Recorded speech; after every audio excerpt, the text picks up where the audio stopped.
The judgment and the cage, the grand assembly hall floated in the silence of space, a structure older than most civilizations, built by the architect. Species 12,000 years ago it had witnessed the rise and fall of empires, the birth of new worlds, and the quiet march of progress across the galaxy. Today it would witness something different. Today it would judge humanity. Ambassador Elena Vasquez stood in the center of the circular chamber, surrounded by the towering holographic forms of the 7 elder species. Her heart beat steadily, her hands remained calm at her sides, but inside she felt the weight of 300 billion human lives resting on her shoulders. She had prepared for this moment for 3 years. She had rehearsed every argument, anticipated every objection, and studied every precedent in galactic law. Still, looking up at the ancient faces staring down at her, she felt small. The Kryn representative, Counselor Zarath, spoke first. His species resembled crystalline beings of pure energy, their forms shifting between solid and light. When he spoke, his voice resonated through every translator in the chamber.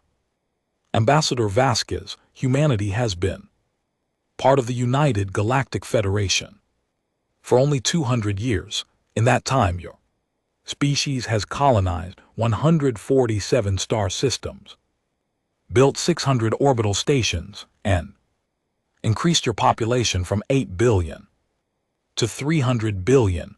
The Kryn took 4,000 years to achieve similar expansion. How do you explain this? Elena kept her voice steady. Counselor, we explain it with hard work, determination, and the freedom to pursue our potential. We have violated no laws. We have harmed no species. We have only done what any civilization would do when given the opportunity to thrive. The Velra representative, Counselor Mirrorsun, leaned forward. Her species looked like 6 armed beings covered in scales that shimmered with bioluminescent patterns. You miss the point, Ambassador. It is not that you have broken laws, it is that you move too quickly. Rapid expansion leads to instability. Rapid military growth leads to conflict. We have seen this pattern before. Young species who grow too fast inevitably become threats to themselves and others. Elena felt anger flash through her, but she pushed it down with respect. Counselor, humanity is not a threat. Our military exists for defense only. Our expansion has been peaceful. We have contributed technology to the Federation. We have shared our medical advances. We have sent our scientists to collaborate with every species that would accept them. We have been good citizens. The throne representative, towering insectoid creature named Counselor Cathrix, clicked his mandibles. Good citizens follow guidance. Good citizens understand their place in the natural order. Humanity does not. You push boundaries. You question traditions. You innovate when stability would be wiser. This is the behavior of a species that does not respect the wisdom of those who came before. The debate continued for 2 hours. Elena presented data, offered compromises, and made every logical argument she could construct. She pointed out that humanity's innovation had benefited the entire galaxy. She reminded them that diversity of thought led to stronger communities. She emphasized that punishing success made no sense in a civilization supposedly built on cooperation. None of it mattered when Counselor Zarath called for the vote. Helena already knew the outcome. 7 species voted, 6 voted in favor of the guided development mandate. only the Namathi, a younger species themselves, voted against it. The mandate was law. Zaratha's voice filled the chamber. Humanity will be limited to no more than 150 star system. Current colonies beyond this number must be consolidated within 10 years. Human military forces will be capped at current levels with no expansion permitted. All new human technology must be reviewed by Federation oversight committees before implementation. Human trade agreements must receive Federation approval. These measures will remain in place for a minimum of 500 years, at which point humanity's development will be reassessed. 500 years. Alina felt the number hit her like a physical blow. For species that lived for centuries, 500 years was a reasonable time frame. For humans with their average lifespan of 90 years, it was an eternity. It was 6 generations. It was forever. Alina bowed. Formally, the human government will receive and consider the mandate. She turned and walked out of the chamber, her back straight, her head high, refusing to show the despair crushing her chest. 48 hours later, Alina stood in Earth's Strategic Command Center, deep beneath the surface of Geneva. The room was filled with holographic displays showing human colonies across the galaxy. Around the massive table sat the representatives of Earth's unified government: President Jackson Chin, Prime Minister Amara Akafor, Chancellor Wei Jiang, and 20 others representing every major nation and off-world settlement. President Chin spoke first, his voice heavy with fatigue. Ambassador Vasquez, you did everything possible. This outcome is not your failure, it is their fear. Alina shook her head. Their fear will cage us for generations, Mr. President. 500 years. We are being punished for being good at what we do. Chancellor Jing leaned forward. Can we fight this? Challenge it through legal channels? No, Alina said flatly. I have consulted with every legal expert we have. The elder species control the Federation courts. They control the enforcement mechanisms. They control everything. If we refuse to comply, they will impose economic sanctions first, then military action if necessary. We cannot win that fight. The room fell silent. General Marcus Stone, head of the United Earth Defense Force, finally spoke. Then we comply. Comply. Prime Minister Akaper and LT Unc and GT's voice rose. We accept this cage. We tell our children and grandchildren that humanity's best days are behind us. We comply publicly, said a new voice. Dr. Sarah Akinquo, Director of Advanced Sciences, stood from her seat. She was 53 years old, brilliant, and had never been afraid to say what others wouldn't. We comply with every letter of their mandate. We consolidate our colonies. We cap our military. We submit our technology for review. We become model citizens of the Federation. And privately, President Chin asked, his eyes sharp. Dr. Akono smiled, and there was steel in that smile. Privately, we build inward instead of outward. The mandate limits how many systems we can occupy. It says nothing about how we develop the systems we have. It limits our military numbers, but says nothing about training, tactics, or efficiency. It requires us to share technology, but doesn't forbid us from developing it in the first place. Alina felt something ignite in her chest. You are proposing we use the restrictions to become stronger. Exactly, Dr. Akono said.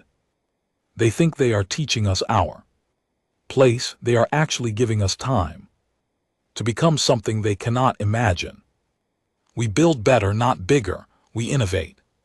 Within their rules, we educate our children to think differently than any species in the galaxy. And when 500 years pass, or when circumstances change, humanity will be ready. General Stone nodded slowly. It is risky if they discover we are preparing. Preparing for what? Dr. Yano interrupted. Preparing to be excellent within the boundaries they set. That is not illegal. That is simply refusing to be broken. The vote was unanimous. Humanity would comply with the guided development mandate. Every rule would be followed precisely, but beneath that compliance, a different plan would unfold, a quiet revolution, a transformation. As the meeting ended, Helena found herself standing beside Dr. Ayonkwo, looking at a holographic display of Earth. Do you truly believe we can do this? Elena asked quietly. 500 years is a long time to maintain this kind of determination. Dr. Akono looked at her with eyes that had seen humanity overcome impossible challenges before. Ambassador, do you know what makes humans different from every other species in the galaxy? It is not our intelligence. Several species are smarter. It is not our strength. Many species are stronger. It is our refusal to accept that something cannot be done. The elder species have forgotten how to dream of the impossible. We never will. This mandate will not break us. It will forge us into something the galaxy has never seen. 25 years passed. A generation grew up under the guided development mandate. Children were born who never knew a humanity free from restrictions. They grew up being told their species was too dangerous, too aggressive, too unpredictable. They grew up watching Federation inspectors monitor every aspect of human society. They grew up in a cage, but they also grew up hearing stories their parents told them about a time when humanity reached for the stars without permission, stories about innovation and courage, stories about refusing to be less than they could be simply because others were afraid.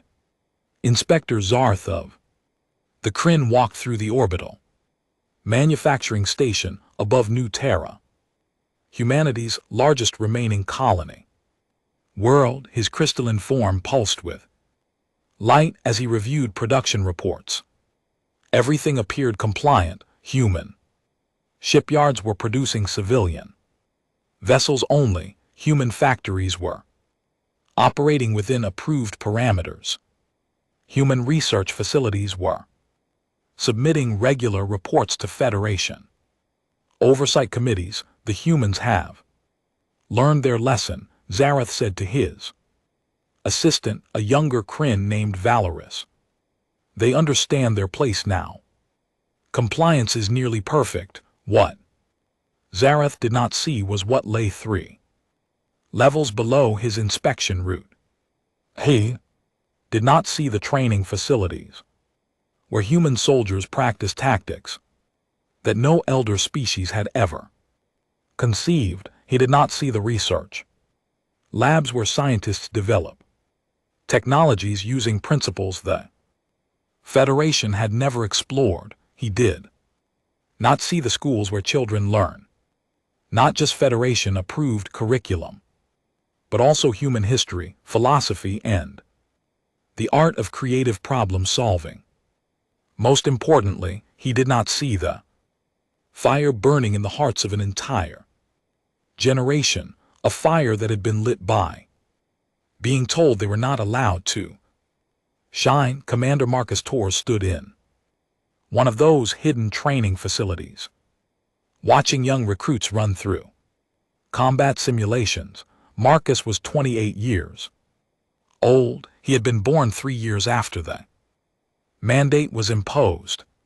He had never known a free humanity, but his mother had told him stories about his grandmother, Elena Vasquez, who had stood before the council and fought for humanity's right to exist without chains. Commander, the new efficiency protocols are ready for testing. His second officer, Lieutenant Yuki Tanaka, reported. The elder species limit our ship numbers, but these protocols will make each ship worth 3 of theirs. Marcus watched the simulation results. Human forces, outnumbered 3-1, achieved victory through unconventional tactics and perfect coordination. The mandate says we cannot have more ships. Marcus said quietly, it says nothing about having better ones. Run the protocol. If it works, distribute it to all training facilities. Do it quietly. Across human space, similar scenes played out in research facilities on Mars. Scientists developed medical technologies that would revolutionize healthcare, but submitted only the most basic versions for Federation review, keeping the revolutionary advances secret. In universities on Europa, professors taught courses on creative thinking and adaptive strategy that would have alarmed the elder species if they had understood their implications. In orbital habitats around Saturn, engineers designed ships that complied with every size and weapon restriction, while being twice as capable as anything the mandate allowed. Humanity was not breaking the rules, they were rewriting what was possible within those rules. On Earth, in the same strategic command center where the decision had been made 25 years earlier, Dr. Sarah Akinquo, now 78 years old and still sharp as ever, met with the current generation of leaders. President Michael Torres, Marcus' uncle, reviewed the latest reports. The Namathi have successfully implemented our training methods. President Torres said they report a 40% increase in defensive capabilities. 3 other younger species have requested similar assistance, all quietly, all outside Federation oversight. Dr. Ekono smiled. The elder species thought they were isolating us. Instead, they created a network of species who see humanity as allies rather than threats. When the time comes, we will not be alone. When the time comes, President Torres repeated. Do you think it will come in our lifetime? Dr. Ekono looked at the star map displayed on the wall. Human colonies glowed in blue, restricted but resilient. Mr. President, change comes when it must. We cannot predict when circumstances will shift. We can only ensure that when they do, humanity is ready. That has been our mission for 25 years. It will continue to be our mission for however long necessary. That night across human worlds, parents put their children to bed with stories, not fairy tales but true stories, stories about Ambassador Elena Vasquez, who stood alone before the council, stories about Dr. Sarah Ekono, who turned a cage into a forge, stories about Commander Marcus Torres and millions like him who trained every day for a future they might never see but refused to stop believing in. The children listened to these stories and understood. They understood that they were part of something larger than themselves. They understood that being told you cannot achieve something is not the same as it being impossible. They understood that humanity's strength was not in its ships or weapons, but in its refusal to accept defeat. 25 years of restrictions had not broken humanity. Those years had created something the galaxy had never seen. Before, a species that knew how to be patient, a species that knew how to innovate under pressure, a species that knew deep in its bones that the K would not hold forever. And when it opened, the galaxy would see what humanity had become. The fire burned, quietly waiting for its moment. That moment was coming, the crisis and the revelation. The warning came on a Tuesday morning, Galactic Standard Time. It arrived not as a diplomatic message or a planned announcement, but as a scream of terror from the outer rim. Colony of Thessar Prime, the transmission lasted 47 seconds before it cut off. Abruptly, in those 47 seconds, 3 billion beings heard the death cry of an entire civilization. Counselor Zarath stood in the emergency session of the Grand Assembly Hall, his crystalline form flickering with agitation. Around him, the representatives of the 7 elder species looked at holographic displays, showing the same horrifying images. Thessar Prime, a thriving world of the Velra species, was gone, not conquered, not occupied, simply consumed. The analysis is complete, Counselor Murren said, her voice trembling despite her attempt at control. The attacking force came from outside our galaxy. They arrived through a spatial anomaly near the galactic rim. Initial scans suggest technology unlike anything in our databases. They do not communicate. They do not negotiate. They simply consume everything in their path. Counselor Cathrix, the throne representative, displayed tactical data. We have designated them the Void Swarm. Preliminary observations indicate a collective intelligence of unknown origin. They convert matter into more of themselves, biological life, technology, even raw materials.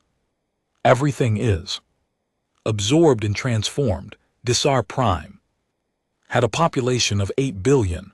Now it has none. The chamber fell silent. For species that had maintained peace for 12,000 years, the concept of an enemy that could not be reasoned with was almost incomprehensible. We must respond with force, General Croth of the military said.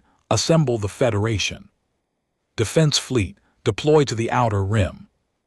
Eliminate this threat before it spreads. The vote was unanimous. Within 6 hours, the largest military force the galaxy had seen in 4,000 years was assembled. 2,000 ships from the 7 elder species, representing the finest military technology civilization could produce. The fleet was commanded by Admiral the Viros of the Velra, a military genius with 3 centuries of experience. The fleet engaged the Void Swarm at the outer rim defensive line, a strategic position protecting 17 inhabited systems. The battle lasted 11 hours. It was a massacre. The Void Swarm adapted every weapon the Federation fleet employed worked for the first few attacks, then became useless as the swarm learned and adjusted. Energy shields meant nothing. The swarm's weapons passed through them as if they did not exist. Kinetic barriers failed. The swarm simply absorbed the projectiles and used the matter to create more of itself. Electronic warfare was impossible. The swarm had no communications to disrupt, no computer systems to hack. Of the 2,000 Federation ships, 412 survived. Admiral Vilveros was not among the survivors. In the emergency session that followed, panic replaced the usual diplomatic calm. Counselor Zaratha's voice cracked as he spoke. The swarm has consumed 6 more systems in the past week. Our projections show that at their current Rate of expansion, they will reach the core worlds within 4 months. Nothing we have can stop them, Counselor Murrison looked around the chamber. We need new strategies, new approaches. The traditional methods are failing. We need allies, said a quiet voice. It belonged to Ambassador Tyson of the Namothi, one of the younger species in the Federation. We need every resource available, including those we have previously restricted. I am suggesting we use every tool available to survive. Tyson replied, the humans have been compliant for 25 years. They have proven themselves peaceful, and their methods of warfare, unconventional as they may be, might be exactly what this situation requires. The debate lasted 3 hours. Fear fought against pride, survival instinct battled with the desire to maintain control. Finally, as another report arrived showing 2 more systems consumed by the swarm, Counselor Zarath called for a vote, all in favor of temporarily suspending the guided development mandate and requesting human military assistance in combating the void swarm threat. The vote was 6 in favor, 1 abstention. The abstention came from Counselor Cathry, who could not bring himself to vote yes but understood the necessity enough not to vote no. The message was transmitted to Earth within the hour. In the Strategic Command Center beneath Geneva, President Michael Torres read the message 3 times before he believed it. Around him, his council sat in stunned silence. They are asking for our help, General Sarah Kamani said. She was 42 years old, the granddaughter of Dr. Sarah Akono, who had died 5 years earlier. After 25 years of telling us we are too dangerous, too aggressive, too unpredictable, now they want those exact qualities. What do we tell them? Chancellor Rodriguez asked. President Torres looked at the star map. On the wall, the void swarm's advance was marked in red. It was consuming the galaxy at a terrifying pace. Billions were dying. More would die unless something changed. We tell them yes, President Torres said, but not because they are giving us permission. We tell them yes because billions of lives are at stake. We tell them yes because it is the right thing to do, and we show them what humanity has become. He turned to the Military Council. General Kamani, activate Protocol Phoenix. Commander Torres, you have operational command. Deploy everything we have been building. Hold nothing back. Commander Marcus Torres, now 43 years old and bearing the rank of Fleet Commander, stood and saluted. Mr. President, humanity is ready. We have been ready for 25 years. Across human space, hidden bases activated. Ships that the Federation did not know existed emerged from concealed positions. Soldiers who had trained their entire lives for a war they were forbidden to fight finally received their orders. Technologies that had been developed in secret were loaded and prepared. The Federation Council had thought humanity possessed 150 compliant colonies and a military capped at pre-mandate levels. They were about to discover how wrong they had been when the human fleet arrived at the threshold gate, the designated rally point for joint operations. The Federation observers could not believe what they were seeing. 3,000 human vessels materialized from faster than light travel, not the simple civilian ships the inspectors had seen, but combat vessels designed with 25 years of unrestricted innovation. Inspector Zarf, observing from a Federation monitoring Station felt something he had not experienced in his 230 years of life. Genuine shock. This is impossible. We monitored their production. We reviewed their facilities. Where did these ships come from? His assistant Valoris was reviewing the sensor data. Sir, the ships are within mandate specifications. Each one complies with size restrictions, weapon limitations, and power output caps, but their efficiency ratings are beyond anything in our database. They achieve twice the capability with half the resources. Zareth understood. Then humanity had not broken the rules, they had transcended them. Fleet Commander Marcus Torres stood on the bridge of the flagship Resilience, addressing the combined human and Federation forces. His words were broadcast to every ship in the joint fleet, to all Federation allies. Welcome. We understand you are surprised by what you are seeing.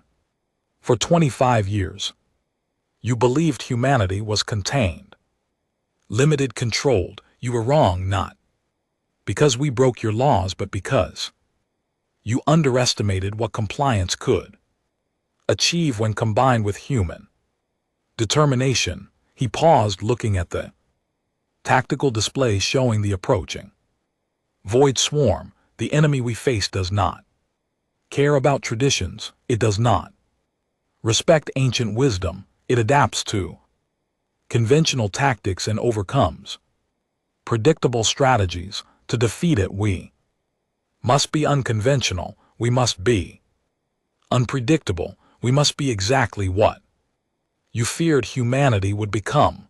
The Battle of the Threshold Gate began at dawn Galactic Standard Time. The Void Swarm arrived with 6,000 vessels, each one a nightmare of organic technology and consuming hunger.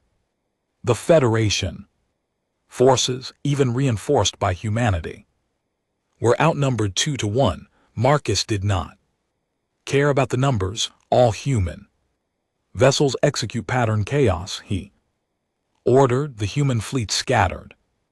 There was no formation, no traditional battle line, no predictable strategy. Ships moved independently, each captain making their own decisions based on real-time conditions. To the Federation observers, it looked like madness. To the Void Swarm, designed to predict and counter-organized tactics, it was incomprehensible. Human ships darted and out of engagement range, firing at unexpected angles. They used gravitational fields of nearby asteroids to slingshot into positions the swarm could not anticipate. They deployed small autonomous drones that moved erratically, drawing swarm fire away from manned vessels. Every tactic violated traditional military doctrine. Every move worked. Lieutenant Yuki Tanaka, commanding a strike wing of 50 ships, found an opening in the swarms. Formation. All wings follow my lead. We are going through the center. Her second officer protested. Commander, that is a suicide approach. We will be surrounded. Only if we stay long enough to be surrounded, Yuki replied. Full thrust. Fire all weapons, then break left on my mark. Trust the chaos. Her wing drove straight into the heart of the swarm. Formation. Void vessels swarmed toward them. At the last possible second, Yuki gave the order, break left now. Human ships veered sharply. The Void vessels, unable to change direction, as quickly collided with each other. In the confusion, Yuki's wing destroyed 17 enemy ships and escaped with only minor damage. Marcus watched from the Resilience's bridge as similar scenes played out across the battlefield. Human tactics born from 25 years of creative problem solving under restrictions were working. The Void Swarm, for the first Time since entering the galaxy was being pushed back, but the swarm was learning. Commander, the enemy is adapting to our chaos tactics, his tactical officer reported. They are spreading their forces, reducing concentration, making our hit-and-run attacks less effective. Marcus smiled grimly. Then we adapt faster. All Federation ships, this is Fleet Commander Taurus, form defensive. Perimeter Delta 7 around the gate.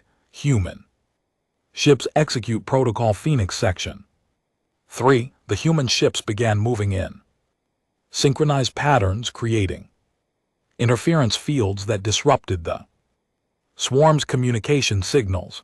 The effect was immediate. Void vessels suddenly moved independently, unable to coordinate with their collective intelligence. Now Marcus ordered all human vessels concentrated fire on disrupted enemy formations. Federation forces advance while they are disorganized. The combined fleet struck hard. Void vessels, unable to adapt, collectively fell in massive numbers. The battle raged for 16 hours. Ships exploded, crews died, the void of space filled with debris and fire. But slowly, inexorably, the human-led forces gained the advantage. The turning point came when Commander Amari Chin Marcus, daughter and captain of the fast attack vessel Unbroken, identified the swarm's coordination nexus, a massive vessel at the center of their formation that was directing the collective intelligence. All ships, this is Unbroken. Amari broadcast, I have a target. I'm going in. Anyone crazy enough to follow me is welcome to join. 60 human ships and surprisingly 23 Federation vessels joined her attack run. They drove toward the Nexus through a wall of fire. Half the attacking force was destroyed before they reached their target, but those who survived launched every weapon they had. The Nexus vessel tried to defend itself.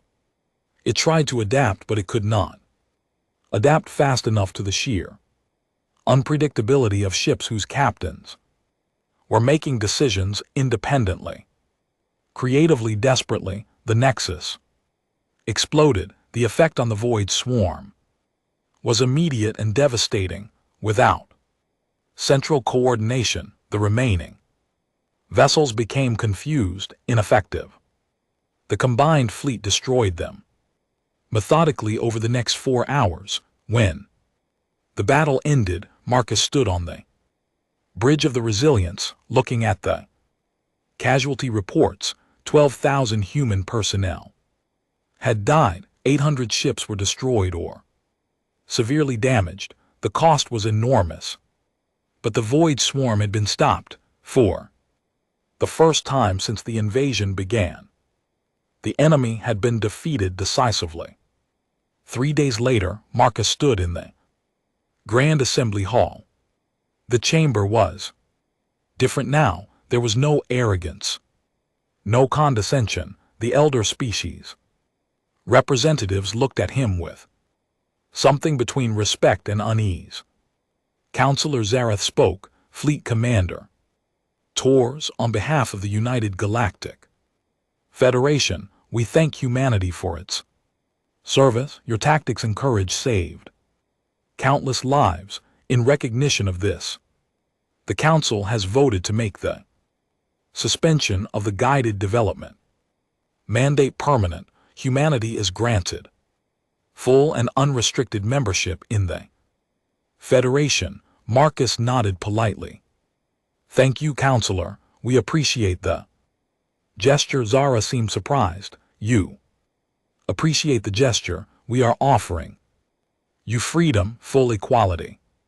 Marcus looked around the chamber at the faces of the species who had caged humanity for a quarter century. Counselor, with respect, you are not offering us freedom, you are acknowledging reality. The mandate never limited humanity's potential, it only limited your ability. To see it, we did not become strong. Because you freed us, we were always strong. You simply stopped pretending. Otherwise, he paused, letting his words settle. Humanity will accept full Federation membership, but not as a gift. We accept it as equals who have earned our place through our own efforts, and we propose changes to how the Federation operates. The chamber erupted in surprised murmurs. Counselor Catherine spoke. What changes? The Federation has been ruled by the eldest species for 12,000 years. Marcus said. That model is failing. Young species have been restricted and limited based on age, not capability. The Namathi who voted to help us 25 years ago were ignored. Dozens of other species have been told their ideas do not matter because they lack centuries of experience. This must change. President Tours, observing via holographic link from Earth, spoke. We propose a new Federation Council structure, species representation based on contribution and merit, not age. Restrictions on development removed. Innovation encouraged, not feared. Diversity of thought valued, not suppressed. Counselor Murren leaned forward. And if the elder species refuse these changes? Marcus met her eyes steadily. Then humanity will form a new alliance with the Namathi and others who share our vision. We will work with the Federation where possible, but we will not accept being caged again. Not now, not ever. The silence stretched. Finally, Zara spoke. The council will consider your proposal. It will take time. Then we wait. Marcus said. We have learned patience, but we will not wait forever. 6 months later, the Federation Council announced sweeping reforms. The council expanded to include 15 species, including humanity and the Namathi. Representation became merit-based. The guided development mandate was formally abolished, not just for humanity but for all species on Earth. In the Strategic Command Center, 3 generations gathered to celebrate. President Michael Tours, now 73 years old, Fleet Commander Marcus Tours, who had led humanity to victory, and young Lieutenant Elena Tours, Marcus' granddaughter, named after the ambassador who had started it all. Your great-great-grandmother would be proud, Michael said to Elena. She stood before the council and fought for humanity when we were powerless. Now we stand as equals. Elena looked at the star map on the wall. Human colonies glowed across the galaxy, no longer restricted, no longer limited. We did not win because we were stronger, she said quietly. We won because we refused to believe the cage was permanent. Marcus nodded. The elder species thought they were teaching us our place. Instead, they taught us something far more valuable. They taught us that restrictions cannot limit potential.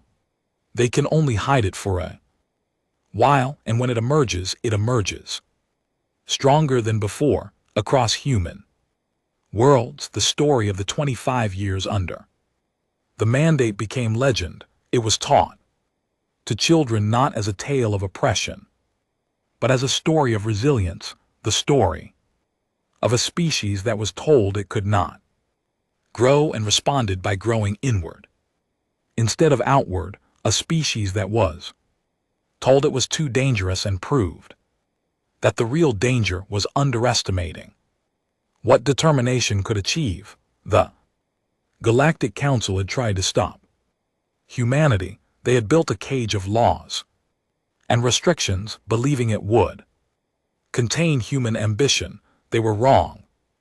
The cage did not contain humanity. It forged them. It transformed them into something stronger, smarter, more resilient than they had been before.